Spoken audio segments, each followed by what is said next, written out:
Your financial advisor is never going to tell you this, so I will. The retirement plan you've been sold, the 401 kilobits, the pension, they just max it out and you'll be fine. Advice was never designed to make you rich. It was designed to keep you calm. And those are two very different things. A calm client doesn't ask hard questions. A calm client doesn't move their money around. A calm client just keeps paying fees, quarter after quarter, decade after decade, and calls that a plan. I've spent my whole life around money, managing it, losing chunks of it, watching smart people lose it too. And I can tell you the biggest wealth transfer happening in this country right now isn't some dramatic headline on the news. It's quiet. It happens every single month, straight out of your paycheck into an account you barely control, managed by people who get paid whether you retire comfortably or not. So today I'm going to walk you through what retirement actually looks like once you strip away the sales pitch and look at the raw numbers underneath. Some of what I'm about to say is going to make you uncomfortable. Good comfortable is exactly how most people ended up in this mess in the first place. Before I go any further, I want to say something, and I mean every word of it. What I'm about to walk you through took me decades to learn, and a good chunk of it I learned the expensive way by getting it wrong first. Most people pay a financial advisor a percentage of their entire net worth every single year for the rest of their life to get a watered-down, sanitized version of what I'm about to give you for free. I'm not going to charge you a dime for it. All I ask in return is that you hit subscribe right now before you go any further, because the second half of this video is where the real value sits, and I don't want you missing it because you forgot to click a button. That's the entire task. Subscribe now. Let's get into it.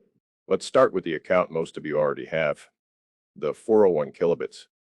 I want you to understand what this thing actually is, not what the brochure told you it was. It is not a wealth machine. It is a tax deferral box with a lock on the front of it. You put money in. Your employer maybe kicks in a little on top, and then that money sits there, untouchable, until you turn 59 and a half.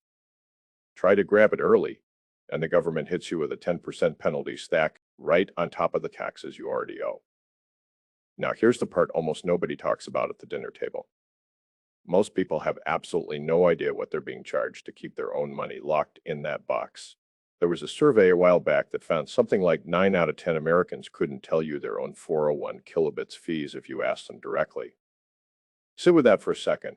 You are locked out of touching your own money for 30, 40 years.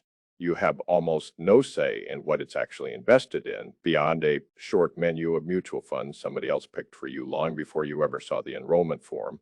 And on top of all that, you don't even know what you're paying for the privilege. That fee never feels like much in any single year. 1% here, maybe 1.5% there. It barely registers, but run that same small fee out over 4 decades of compounding, and it can quietly eat a full quarter of your entire retirement balance. Nobody puts that number on the glossy brochure they hand you during onboarding. So here's your first assignment, and I want you to actually do it this week, not just nod along and forget by Friday. Go find your expense ratio. Every fund inside that account has one. That number is the toll booth sitting on your own retirement highway, and most people have never once looked up at the sign. Now let's talk about the one everybody assumes is bulletproof: Social Security. I need to be precise here because there are two completely different claims being made, and people mix them up constantly. Claim number 1, will the check actually show up? Claim number 2, will that check be worth anything once it arrives? The first one, almost certainly yes. The government isn't going to simply stop mailing checks. That would be political suicide for whoever's in office when it happens. The second claim is where the real story lives, and it is not a pretty one. Social Security was never a personal savings account sitting in a vault with your name etched on. It never worked that way, no matter what anyone told you growing up. The money coming out of your paycheck this month doesn't sit and wait for you. It goes straight out the door today to pay the people who are already retired. That is the entire structure. Today's workers' fund, today's retirees, and the next generation down the line is supposed to fund yours when it's your turn. That arrangement works just fine, as long as there are plenty of young workers coming up. behind a manageable number of retirees. But take an honest look at the shape of this country right now. We've got one of the largest generations in American history walking into retirement all at once, and a noticeably smaller generation coming up behind them to fund the bill. You don't need an economics degree to see where that math goes. Arithmetic doesn't care about politics or optimism. So what actually happens when the fund comes up short? The government doesn't stand up and say, sorry, the checks stop here. That's not how this ends. Instead, the checks keep going out, but more dollars get printed to cover the gap. You still get paid. It's just that what you get paid buys quietly less and less each year. That's the soft default. Nobody wants to say out loud on paper, nothing failed. In reality, the value slipped out the back door while everyone was watching the front. Here's a mistake I've watched people make over and over again. And honestly, I made a version of it myself early in my own life, treating your retirement account and your government benefit as though they're the whole plan, instead of just one small slice of a much bigger picture. For decades, financial advisors describe retirement using this old phrase, a three-legged stool, your 401 kilobits on one leg, your personal savings on another, and Social Security holding up the third. Notice something all three of those legs have in common. Every single one of them depends entirely on somebody else, your employer's generosity, your own discipline on a random Tuesday 15 years from now, and a government's ability to keep a promise it made to a country that looked completely different when it made it.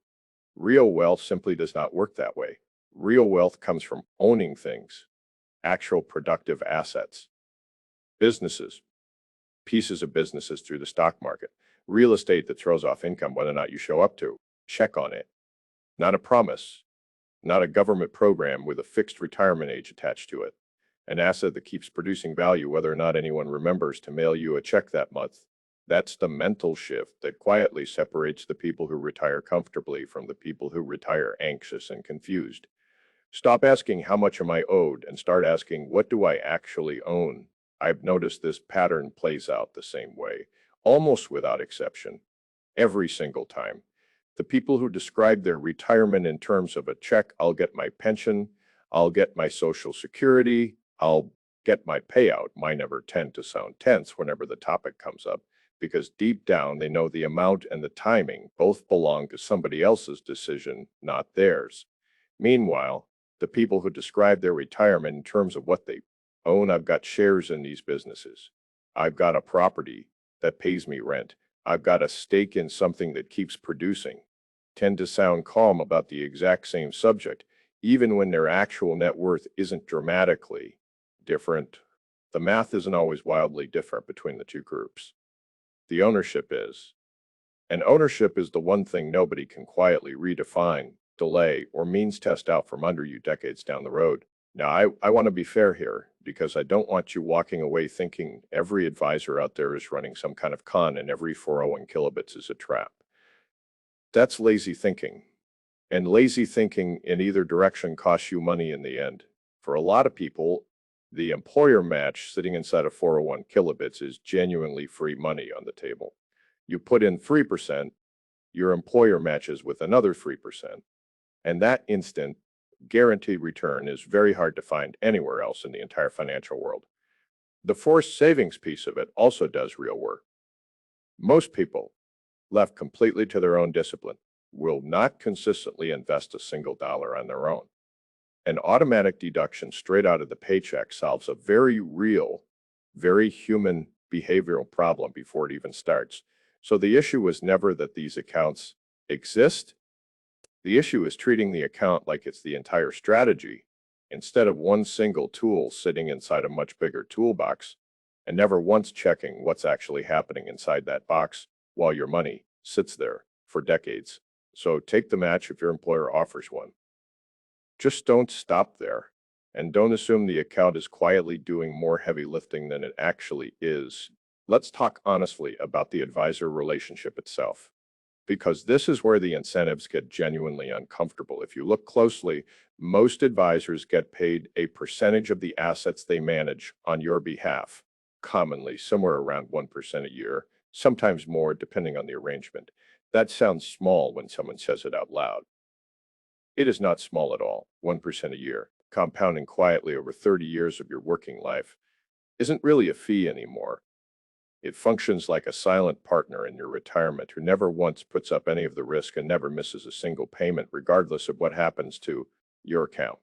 And here's the part that should genuinely bother you if you think it through. That fee gets paid whether your account goes up, sits flat, or falls apart entirely. Your advisor's paycheck is not tied to your outcome. It is tied to how much money is sitting inside that account on any given day. That structure creates a very specific, very human incentive to keep the assets under management as large as possible, keep you invested in whatever generates the ongoing fee, and quietly steer away from any conversation that might lead you toward a strategy that pays them less down the road. I am not sitting here telling you every single advisor out there is dishonest. Most of them genuinely believe in what they're recommending to you, but belief does not change the math sitting underneath the incentive. So if you take exactly one thing away from this entire video, take this one. Always ask, in plain dollar terms, exactly how the person advising you actually gets paid before you ever ask them a single question about your own money. And I want to add one more layer here, because most people stop at what's the fee and never ask the follow-up question that actually matters. What happens to your income if I move my money somewhere else? That question tends to reveal a lot very quickly. If the honest answer is I'd lose a client and the recurring fee that comes with it, you've just learned something important about whose interests are really being protected in that room. That doesn't automatically mean the advice is bad. Plenty of good advice comes wrapped in a conflicted incentive. But you deserve to know the incentive exists before you weigh the advice, not after. I'd also tell you this. The best advisors I've ever come across, the rare ones actually worth paying, are the ones who volunteer this information before you even ask for it. They'll tell you up front how they're compensated, walk you through the alternatives, and let you decide with your eyes open. The ones who get uncomfortable or vague when you ask a direct question about their own paycheck are telling you something, too, even if they never say it out loud. Here's the part that really separates the people who end up fine at retirement from the people who end up scrambling at 60. And it isn't a stock pick or a hot fund. It's time and what compounding actually does with enough of it. Everybody's heard the phrase before. Almost nobody respects what it actually means in practice. The reason starting at 25 instead of 35 isn't just a small head start. It's basically the entire game. Comes down to the fact that your money starts making money, and then that new money starts making money on top of the money it already made. And the resulting curve isn't a straight line at all. It bends hard in the final stretch. Most people quit or get distracted right before that bend actually happens. Because for the first 15 or 20 years, compounding looks almost embarrassingly boring. It genuinely looks like nothing is happening. Then somewhere around year 25 or 30, the account suddenly does more work in a single year than you personally contributed across your entire first decade combined. I've personally watched people abandon a perfectly sound plan around year 18 out of sheer frustration, right before the part that actually mattered most kicked in. There's also a concept some younger investors have started calling their coast number, the point at which you built enough of a base that even if you stopped contributing another single dollar, growth alone carries you to a full, comfortable retirement by a normal retirement age. Hit that number early in life, and everything downstream of it changes. You stop working purely to survive. You start working because you actually want to, not because you're forced to. And that single shift quietly changes every decision that comes after it. The job you're willing to take, the risks you're willing to tolerate, even the people you choose to work with. Think about it like planting a tree, you won't sit under for 30 years. The first decade, you're just watering dirt. Nothing visible is happening above ground, and it's genuinely tempting to assume you planted it wrong or that the whole idea was a waste of time. Most people give up right there, right at the boring part, and go chase something that promises a faster result. But the trees that actually get planted and left alone are the ones somebody's grandchildren end up sitting under one day. Your retirement account works the exact same way. The years that feel like nothing is happening are not wasted years. They're the root system. The visible growth everybody wants to see comes later. And it comes fast once it finally shows up, but only for the people who didn't dig the thing up out of impatience in year 12 to go plant something new. There's another silent killer in this whole picture that almost never gets its own headline, and that's inflation eating your purchasing power while you're not looking. People plan for retirement using today's numbers. They picture the cost of groceries today, the cost of rent today, the cost of a doctor's visit today, and they build their entire number around that snapshot. But you're not retiring today. You're retiring in 20, 30, maybe 40 years, and prices don't sit still for you while you wait. A dollar today is simply not the same thing as a dollar in 3 decades. It might look identical on the check, same number printed on the page, but the buying power behind that number has been quietly shrinking the entire time. A little every single year, almost invisible year to year. Brutal once you add it all up. I've seen people hit their number on paper and celebrate, completely forgetting to ask what that number is actually going to be worth by the time they need to spend it. That's like training for years to hit a target, only to discover the target quietly moved the entire time you were running toward it. So when you calculate what you need for retirement, don't just ask, what does this cost today? Ask, what will this realistically cost by the time I actually need it? And build your number around that harder, more honest question instead of the comfortable one. Let's talk about another trap that catches people who actually did everything right. Lifestyle creep disguised as success. This one's sneaky because it doesn't feel like a mistake while it's happening. It feels like a reward. You get a raise, and almost automatically, your spending quietly rises right along with it. Bigger house, nicer car, more subscriptions, a few more nice dinners out. None of these decisions individually feel reckless. Each one taken alone feels completely reasonable, even earned. But add them all together over 15 or 20 years of a growing career, and you build a lifestyle that requires every single dollar coming in just to maintain it, which means the raise that should have accelerated your path to freedom instead just raised the bar. You have to clear every single month for the rest of your working life. The people I've watched build real, lasting wealth almost always did the opposite of what feels natural. When the raise came in, they let their lifestyle move up slower than their income did, and they quietly redirected the gap into ownership, into assets that work for them whether they're actively earning or not. That gap, small as it feels in any single year, is often the entire difference between someone who's still working reluctantly at 65 and someone who's working at 65 purely because they enjoy it.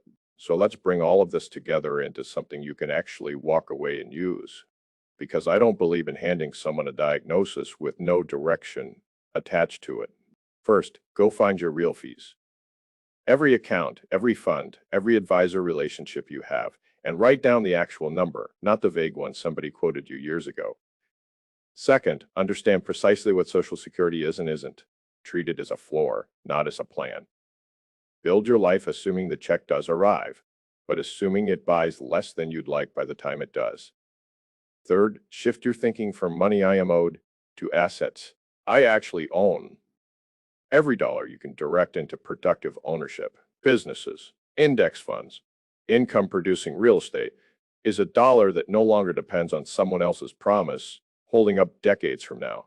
Fourth, respect time itself more than you respect any single stock tip or hot idea somebody mentioned at a barbecue.